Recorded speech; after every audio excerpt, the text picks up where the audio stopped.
আছে। আসসালামু আলাইকুম। তো আজকে আমরা পড়বো লিটারারি ক্রিটিসিজমের একটি বিষয়, সেটা হচ্ছে preface to lyrical ballad. Preface to lyrical ব্যালেডসে, দাঁড়া একটা মিনিট, যাচ্ছে না কেন। প্রিফেস টু লিরিক্যাল ব্যালেডস লিখেছেন উইলিয়াম ওয়ার্ডসওয়ার্থ। আমরা উইলিয়াম ওয়ার্ডসওয়ার্থকে পেয়েছি ফার্স্ট ইয়ারে, সেকেন্ড ইয়ারে, তো আমাদের তাকে চিনতে অসুবিধা হবার কথা না। তারপর আমি তার একটা ছোট্ট ইন্ট্রো দেই। তিনি হচ্ছেন রোমান্টিক এইজের জনক, ফাদার অফ রোমান্টিক এইজ। কারণ তিনি লিরিক্যাল ব্যালেডস পাবলিশের মাধ্যমেই রোমান্টিক পিরিয়ডটা শুরু করেন। তিনি প্রথম, যিনি রোমান্টিক পিরিয়ডের জন্য এই প্রথম লেখা তিনি পাবলিশ করেন। এই লিরিক্যাল ব্যালেডস হচ্ছে একটা কাব্যগ্রন্থ, যেখানে 23টা কবিতা রয়েছে। 4টি হচ্ছে যাইয়া এস.টি. কলেরিজের, উইলিয়াম ওয়ার্ডসওয়ার্থের বন্ধু তার, আর 19টি কবিতা হচ্ছে উইলিয়াম ওয়ার্ডসওয়ার্থের নিজের। তো তারা চিন্তা করেছে যে তারা একটা নতুন ভাবে লেখা শুরু করবে, কারণ তৎকালীন সময়ে যে গতানুগতিক লেখা ছিল সেই লেখাগুলো খুবই মানে আপার লেভেলের জন্য ছিল। ভাষার যে যে শব্দগুলো ব্যবহার করা হতো সেই কবিতায়, সেই শব্দগুলো ছিল একটু উচ্চ শ্রেণীর জন্য। কারণ সাধারণ যে মানুষরা সেই শব্দগুলো পড়ে তারা বুঝতে পারতো না যে এগুলো কি লেখা হয়েছে। যে কারণে তারা পড়তেও পারতো না, কবিতার যে মূল স্বাদ সেটা গ্রহণ করতে পারতো না, এবং কবিতার ভিতরে তারা ঢুকতে পারতো না। দেখা যেত একটা কবিতা পড়তে নিলে তাদের আবার ডিকশনারি খুঁজে অর্থ বের করে তারপর বুঝতে হইতো। তো এই কারণে, এই সমস্যাটার জন্য উইলিয়াম ওয়ার্ডসওয়ার্থ চিন্তা করলেন তিনি মানুষের জন্য লিখবেন, যাতে মানুষের সবাই, বড় থেকে ছোট শ্রেণীর লোক পর্যন্ত সবাই যেন কবিতা পড়ে আনন্দ পায়, মজা পায়, সেটা তিনি চিন্তা করলেন। এবং ওই সময় ফরাসি বিপ্লব হয়েছিল, যে বিপ্লবটার প্রভাবও তার ভিতরে ছিল। ধনী গরিবের মধ্যে একটা তফাৎ ছিল, সেই তফাৎটা যাতে মানে নিবারণ করা যায় এটাও তার মাথায় ছিল। দেখো, আমরা যখন কোনো বিষয়ে লিখি, আমরা ওই বিষয়টা দেখি তারপরে আহ, লেখি। এছাড়া আমরা কিন্তু লিখতে পারি না, কারণ ওই বিষয়ে আমরা জানি না, তার লিখবো কি। উইলিয়াম ওয়ার্ডসওয়ার্থ যেহেতু তৎকালীন সময়ে যে পরিস্থিতি ছিল, সেই পরিস্থিতি তার লেখার উপরে অবশ্যই অবশ্যই প্রভাব ফেলেছে, যেটা আমরা তার লেখায় দেখতে পাই। তার কথা হচ্ছে, উইলিয়াম ওয়ার্ডসওয়ার্থের কথা হচ্ছে, কবিতা হচ্ছে এমন একটা আহ মানে কি বলে, এমন একটা বিষয় যার মাধ্যমে মানুষ আহ, তার নিজের যে মনের অনুভূতি, মনের আবেগ খুব স্পষ্টভাবে প্রকাশ করবে। তার মনে যেভাবে তার কথাগুলো আসবে ঠিক সেভাবেই সে লিখবে। সে কোনো উচ্চ লেভেলের কথা বা উচ্চ ধরনের ছন্দ মিলাতে গিয়ে তাকে ভাবতে যেন না হয়।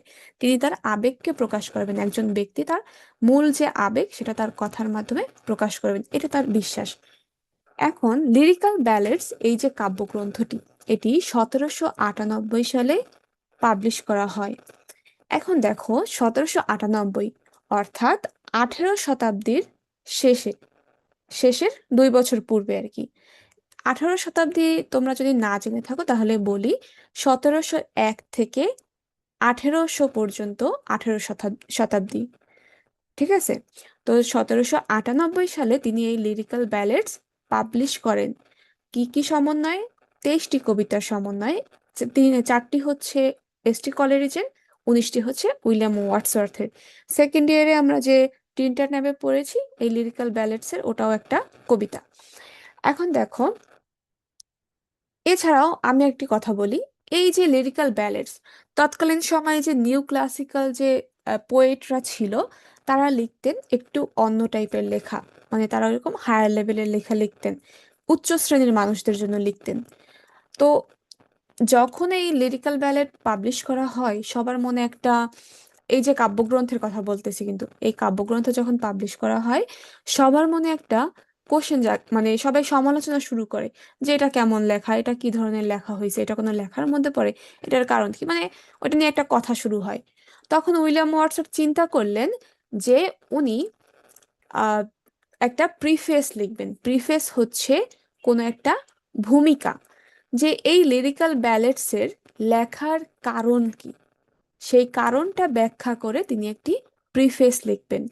তো তার যে লিরিক্যাল ব্যালেন্সের প্রথম এডিশন ছিল, মানে কাব্যগ্রন্থের প্রথম এডিশন ছিল 1798।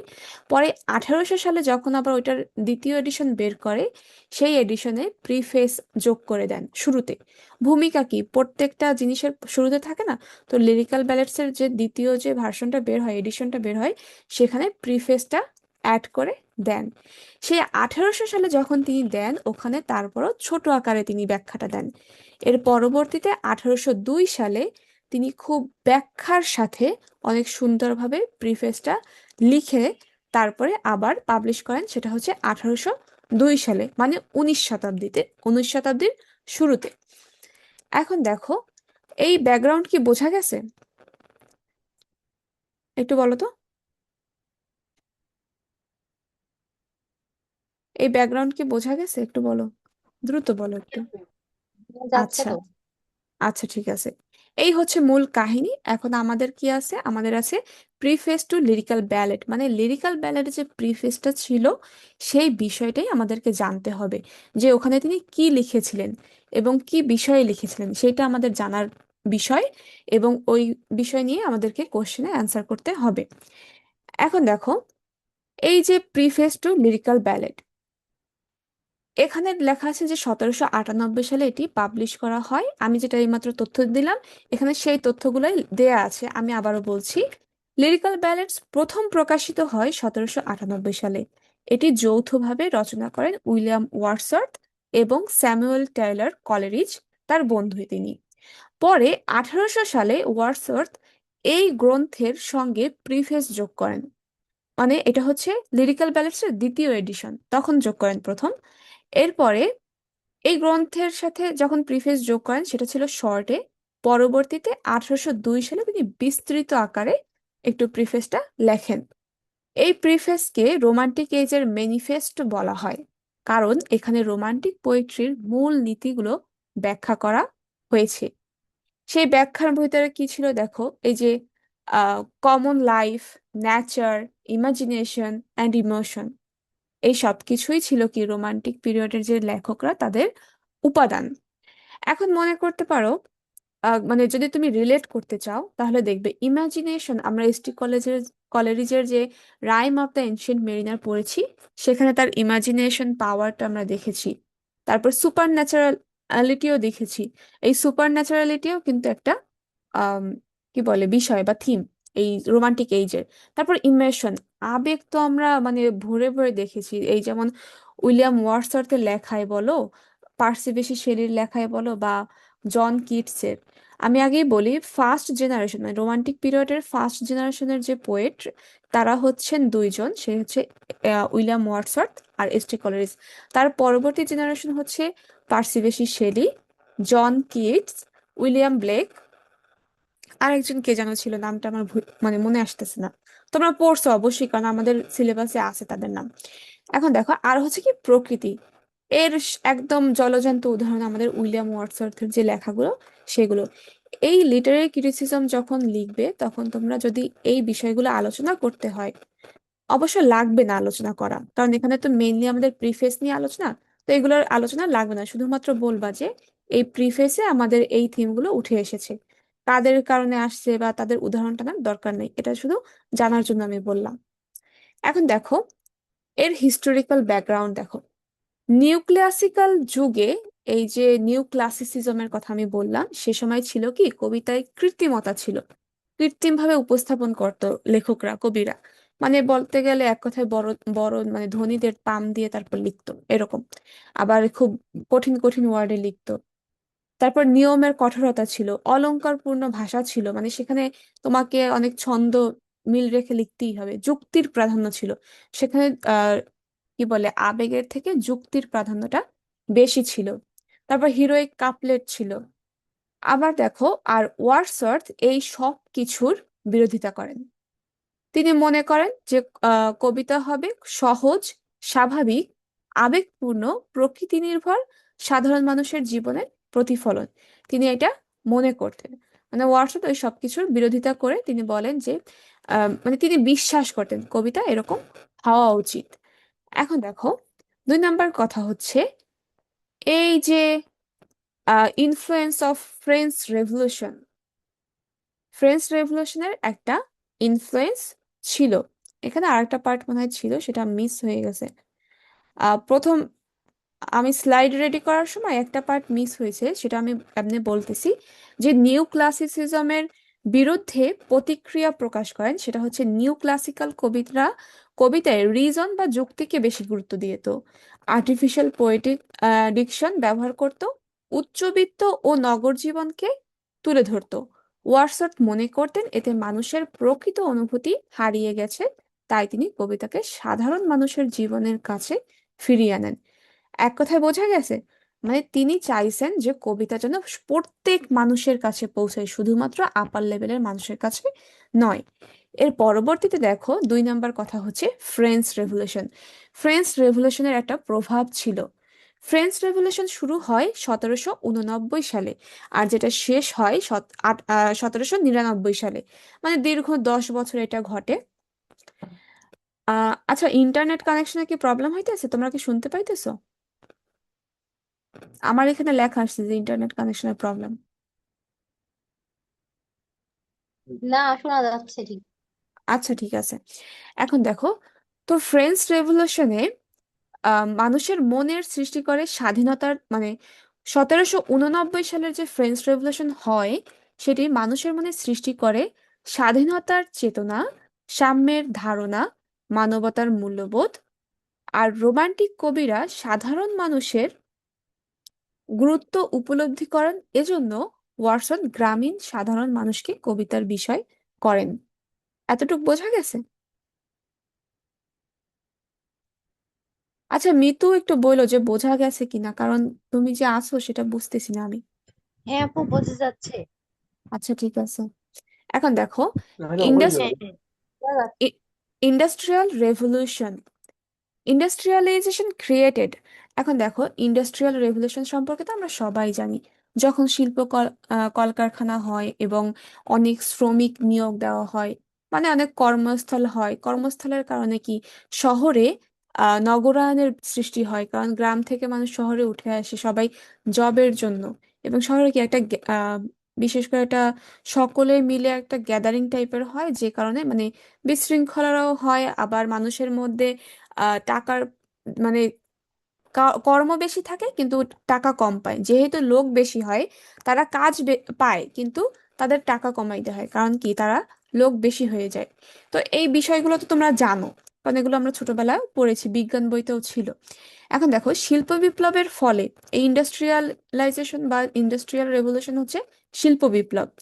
মানুষ যান্ত্রিক হয়ে পড়ে, নগর জীবন কৃত্রিম হয়ে ওঠে, আহ মানুষের আবেগ ও মানবতা ক্ষতিগ্রস্ত হয়, কারণ তারা সকাল সন্ধ্যা শুধু কাজ নিয়েই ব্যস্ত থাকে। সকালে উঠে কাজে যায়, আবার কাজ শেষ হলে বাসায় চলে আসে, এরপর রেস্ট করে আবার সকালে যায়। তাহলে এটা কি রোবোটিক টাইপ না লাইফ? একদম যান্ত্রিক হবে না? তো সেই বিষয়টা বলছে। এরপর দেখো, ওয়ার্ডসওয়ার্থ প্রকৃতির কাছে ফিরে যেতে বলেন, কারণ প্রকৃতি মানুষের মনকে শান্ত ও পবিত্র করে। এবার বুঝতে পারছো তিনি কেন প্রকৃতির কথা বলেছেন? কারণ ওই সময়টায় ইন্ডাস্ট্রিয়াল রেভলিউশনের কারণে মানুষ খুব মেকানিক্যাল হয়ে গেছিল, রোবোটিক টাইপ হয়ে গেছিল, মানে তাদের জীবনে আনন্দ বা আবেগ বা মানে প্রকৃতির মাঝে যে ভালোবাসা সেইটা তারা বুঝতোই না, তারা সেটা ভুলে গিয়েছিল। তিনি তাই মানুষকে চেয়েছেন যেন তারা নিজেরা হিল হয়, এক কথায় তাদের মনে যেন শান্তি আসে, সেটা তিনি চেয়েছেন। এখন দেখো, প্রিফেস এর যে মূল আলোচনা, poetry should use common language, এটা হচ্ছে তার মেইন কথা। যে কবিতায় সাধারণ ভাষা ব্যবহার করো, যাতে তোমার আসল আবেগটি ফুটে ওঠে, যাতে সকল মানুষ সেই আবেগটি বুঝতে পারে, এবং এক পড়ার মাঝেই যেন তার মানে ডিকশনারি খুঁজতে না হয়। কারণ ওই সময় নিউ ক্লাসিসিজমে ছিল যে একটা পড়া পড়তে গিয়ে তাদেরকে ওয়ার্ড মিনিং খুঁজতে হইতো, যে এখানে আসলে কবি কি বোঝাতে চেয়েছেন, কি বলতে চেয়েছেন। তো সেটা করতে গেলে কি মানুষের আগ্রহ হারিয়ে যেত, তারা কবিতা পড়ার আগ্রহ মানে হারিয়ে ফেলার কারণে মানে তারা ইরিটেট ফিল করতো। কারণ একটা কবিতা পড়ার সময় আবেগের ভিতরে দিয়ে যদি একটা ওয়ার্ডের মিনিং খুঁজতে যাইতে হয়, সেটা একটা বিরক্তিকর ব্যাপার না? তো তিনি সেটাই বলছেন যে poetry should use common language. Poetry অবশ্যই সাধারণ মানুষের ভাষায় লেখা উচিত, লেখা হওয়া উচিত। ওয়ার্ডসওয়ার্থ কৃত্রিম পোয়েটিক ডিকশন প্রত্যাখ্যান করেন। তার বিখ্যাত উক্তি হচ্ছে the real language of man, মানুষের আসল যে ভাষা সেটাই ব্যবহার করো। তিনি বিশ্বাস করতেন যে কবিতার ভাষা হবে মানুষের স্বাভাবিক ভাষা, গ্রামের সাধারণ মানুষের ভাষা সবচেয়ে সরল ও হৃদয়গ্রাহী। এরপরে দেখো rustic life as the best subject.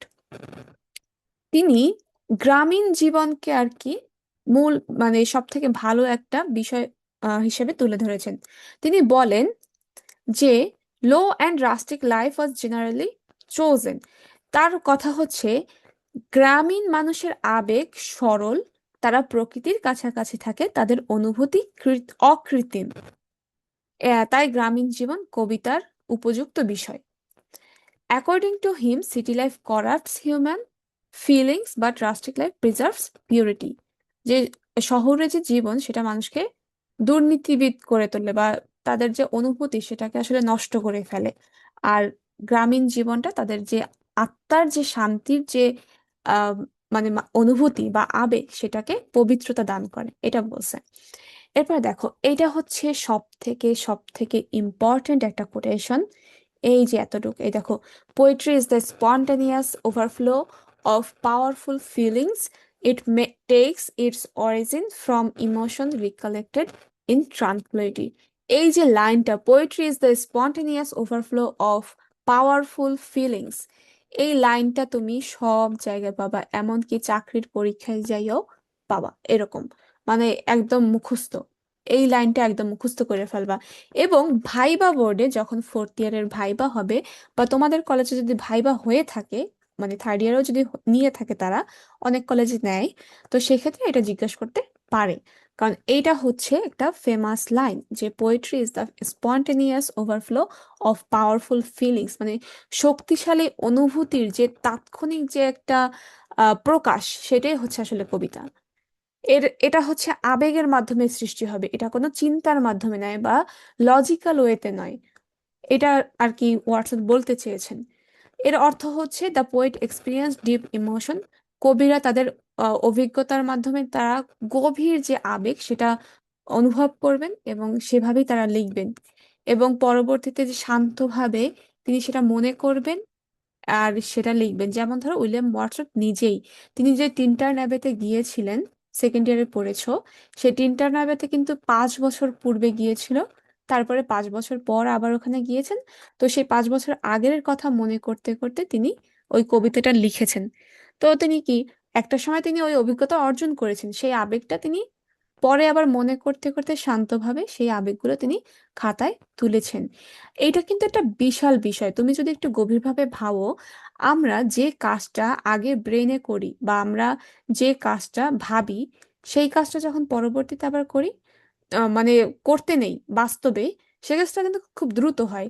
তো এক্ষেত্রে দেখা যায় উইলিয়াম ওয়ার্ডসওয়ার্থ কিন্তু একটা অভিজ্ঞতা নেবার পরে ওইটার জন্য সময় নিয়েছেন, একটা সময় পরে ওইটা নিয়ে চিন্তা করেছেন, তারপরে ওই কবিতাটার মানে লিখেছেন, মানে আবেগ দিয়ে তিনি লিখেছেন।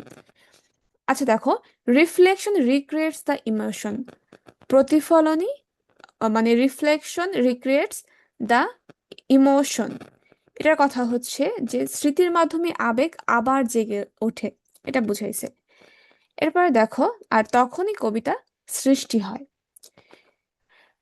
আর হচ্ছে এই দেখো, দ্য দিস ডেফিনিশন কম্বাইন্স, এই যে তুমি এতক্ষণ শুনলা, এই যে ডেফিনিশনগুলো এটা কম্বাইন করে কি, ইমোশন আবেগ, মেমোরি স্মৃতি, ইমাজিনেশন কল্পনা, রিফ্লেকশন প্রতিফলন, এই সব কিছুকেই কম্বাইন করে। এই যে 4টা ওয়ার্ড, এগুলো যদি তুমি মনে রাখতে পারো, তাহলে যদি কোনো কিছু ভুলেও যাও, তাহলে এই টপিকগুলো ধইরা ধইরা মানে সেন্টেন্স বানাই তুমি প্যারা প্যারা করে লিখতে পারবা। মানে রোমান্টিক এইজের এইগুলা কিন্তু থিম, প্রত্যেক কবিরাই এগুলা ইউজ করেছেন। আর একটা আছে সুপার ন্যাচারালিজম, এটাও কিন্তু আছে। Rhyme of the ancient mariner পড়েছে যেহেতু, এটা মনে থাকার কথা।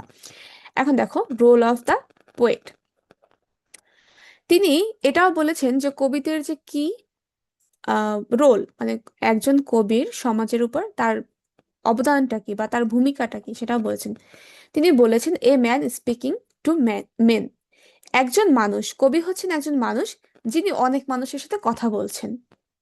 এরকম ভাবে আসলে কবিতা লিখতে হবে, এটা আর কি তার মত। তিনি বলেন